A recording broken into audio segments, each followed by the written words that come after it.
નમસ્કાર મિત્રો, ફરી એકવાર આપની શાંતિલાલ ઓફિશિયલ ચેનલમાં તમારું હાર્દિક હાર્દિક સ્વાગત છે. એક પ્રેમનું બલિદાન, પોતાના માટે, પોતાના પ્રેમ માટે આપેલું બલિદાન એક સત્ય ઘટના છે.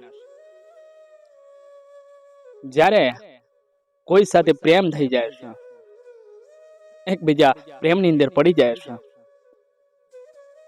અને આગળ જતા એનું પરિણામ, અંતે પરિણામ કેવું આવે છે.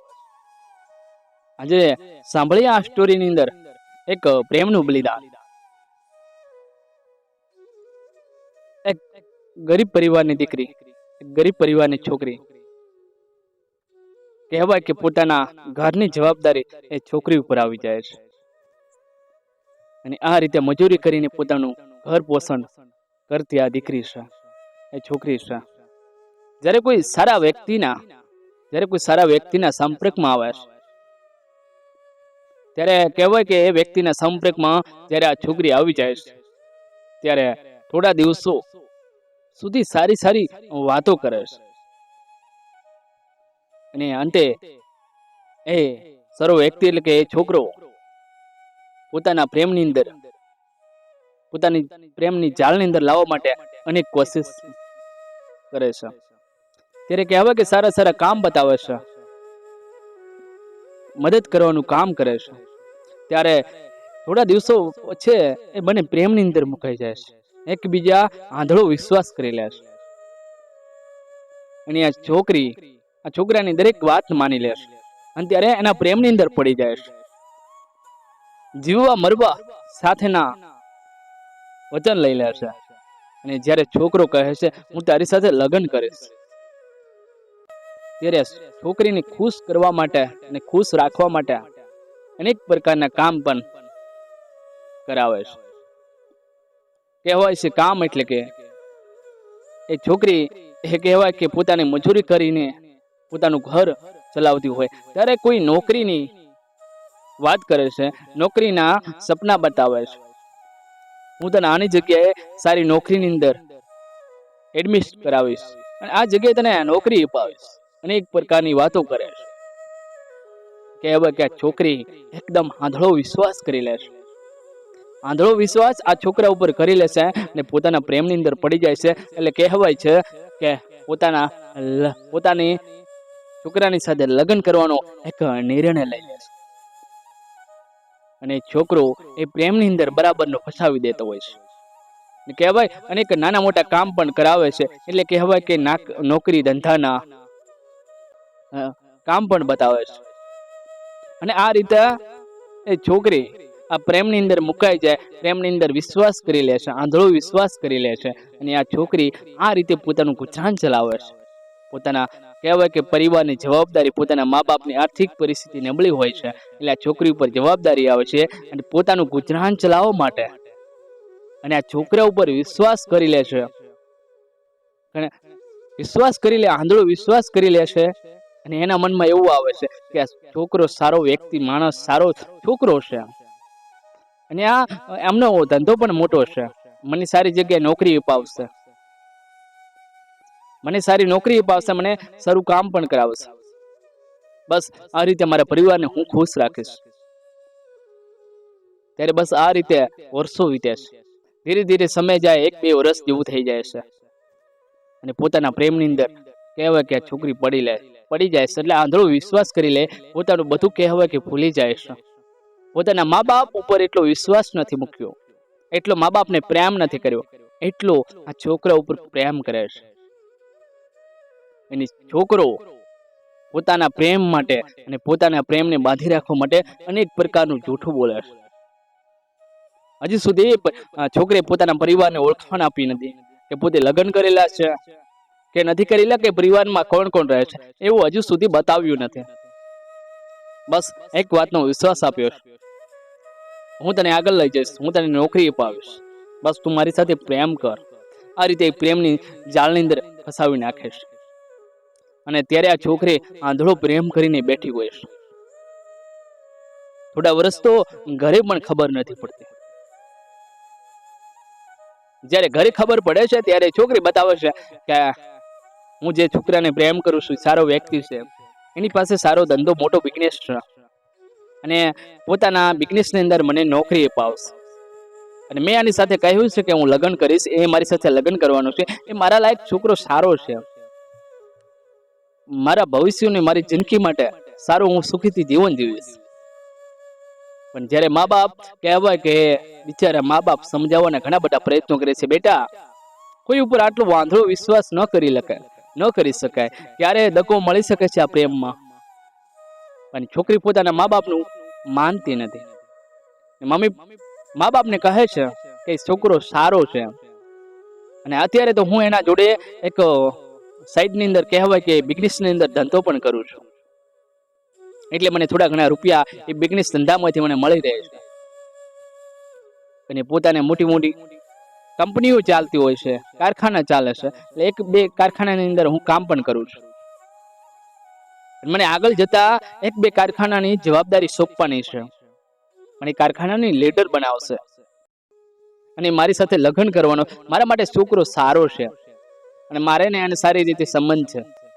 અમે છેલ્લા 2 વર્ષથી એકબીજા પ્રેમ કરીએ છીએ. જ્યારે અમારી મુલાકાત થઈ ને ત્યારે અમારો એકબીજાનો વિશ્વાસ મૂકી દીધો હતો.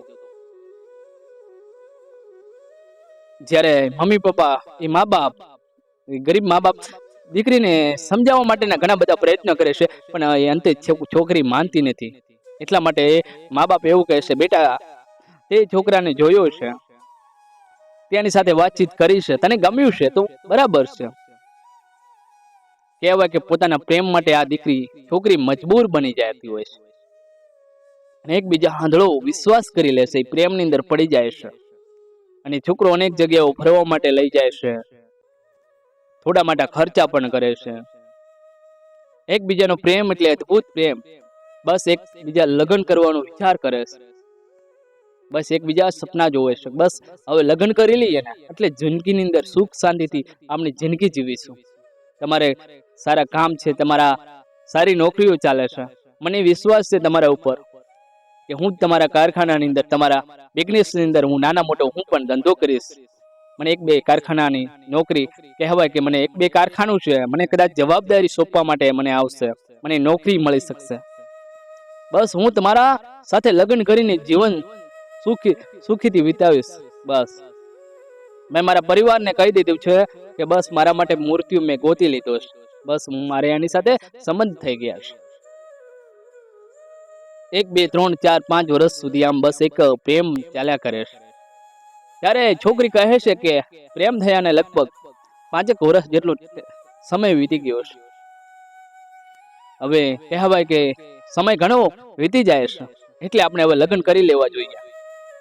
એટલે મારા મમ્મી પપ્પાને બસ આ જવાબદારી પડી જાય અને મારા પરિવારને ખુશ.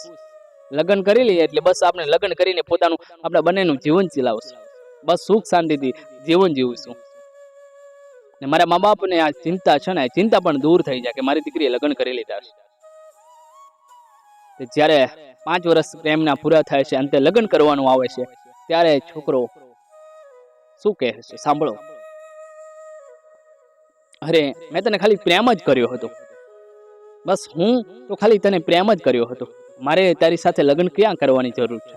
બસ ઓલરેડી મારા લગ્ન થયેલા છે, મારે 2 દીકરા છે, દીકરી છે, મારે લગ્ન થયેલા છે.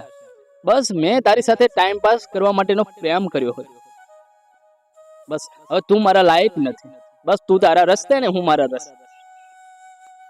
ત્યારે છોકરી પૂછે છે, ખરેખર તમે સાચું કહો છો કે મારી સાથે મજાક કરી રહ્યા છો? ત્યારે છોકરો શું કહે છે, ના બસ ખરેખર જ છે, મેં બસ તારી સાથે 5 વર્ષ ટાઈમ પૂરતો પ્રેમ કર્યો હતો, ઓલરેડી મારે બધું રેડી જ છે ને, હું તારી સાથે લગ્ન કરવાનો નથી અને આ લગ્ન શક્ય નથી. કેમ કે મારો પરિવાર છે, મારે 2 દીકરા છે અને હું એની સાથે જિંદગી સુખથી વિતાવું છું. પણ એ દિવસે હું મજબૂર બની ગયો હતો, એટલે હું તને મારી વાત શેર કરી શક્યો નહોતો ને મારા પાછળ ઘણા બધા કારણ હતા. એટલે હવે તું મને ભૂલી જા અને હું તને ભૂલી જાઉં. ત્યારે આવી વાત સાંભળી અને છોકરીની પગો નીચેથી જમીન સરકી જાય છે, એક આઘાત લાગે છે. કહેવાય છોકરી અંદરથી સળગી ઉઠે છે અને છોકરી પોતાના પ્રેમને 5 વર્ષ સુધી પ્રેમ કર્યો છે, જેટલો મા બાપને પ્રેમ નતો મા બાપને પ્રેમ નતો આપ્યો, મા બાપનું માન્યું નતું, એટલું આ છોકરી છોકરાનું માને છે. અંતે શું થાય છે? એકબીજાને દગો મળી જાય છે. ત્યારે એ છોકરી ઉપર આભ તૂટી પડે છે, એક દુઃખનો આભ એ છોકરી ઉપર પોતાને કહેવાય કે આભ તૂટી પડે છે. એ છોકરી અંદરથી સળગી ઉઠે છે, અનેક પ્રકારની વેદનાઓ જાગે છે. એ રાતા પાણીએ રડવાનો વારો આવી જાય છે. અને ત્યારે છોકરી શું કહે છે?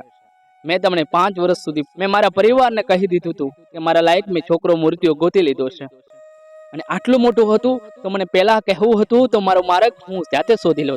અને આજે મને તમે હદ વચ્ચે છોડી મૂકી છે. હું ક્યાં જઈશ? અને તમે પ્લીઝ આવું ના કરો, મારી સાથે લગ્ન કરી લો. પણ જ્યારે છોકરો એટલું કહીને નીકળી જાય છે કે આ લગ્ન શક્ય નથી, બસ તું તારા રસ્તે ને હું મારા રસ્તે, આ છોકરો કહેવાય છે નીકળી જાય છે. અને આ છોકરી ઘરે આવી જાય છે. 1-2 દિવસ તો આમને આમ ચાલ્યા કરે છે. મમ્મી પપ્પા એમને મા બાપ સમજાવે છે, બેટા આ જિંદગી છે, કોઈને ન કહી શકાય. મેં તને કહ્યું હતું ને પેલા કે કોઈ ઉપર આટલો આંધળો વિશ્વાસ ના થાય. ત્યારે કહેવાય કે પોતાના પ્રેમના દિવસોને એક દિવસોને યાદ કરે છે, અને પોતાથી રેવરાતું નથી. અને અંતે એ છોકરી પોતાના પ્રેમ માટે બલિદાન આપવા માટે તૈયાર થાય છે. ફરી એકવાર એને કોલ કરીને કહે છે, હજુ વહેલું છે, માની લે તો હજુ વહેલું છે, પછી બહુ મોડું થઈ જશે. ત્યારે એકબીજાનો સંપર્ક તૂટી જાય છે. અને ત્યારે એ છોકરી કહેવાય આપઘાત કરી લે છે. એક ગરીબ પરિવારની દીકરી પોતાના મા બાપને મજૂરી કરીને પોતાનું પોષણ કરતી હતી, અને એક છોકરાના પ્રેમની અંદર આંધળો વિશ્વાસ કરી લે છે. અને અંતે આપઘાત કરવાનો વારો આવે છે. ત્યારે એ છોકરી કહેવાય પોતાના પ્રેમ માટે બલિદાન આપી દેશ,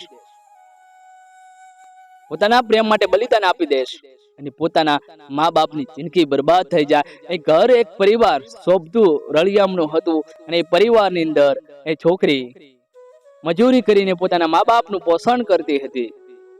અને મા બાપની દુઃખ, મા બાપની વેદના અને મા બાપનું દુઃખ, એ સમય કેવો બન્યો હશે ને એ સમય કેવું ચિત્ર હશે કે મારી દીકરી હતી.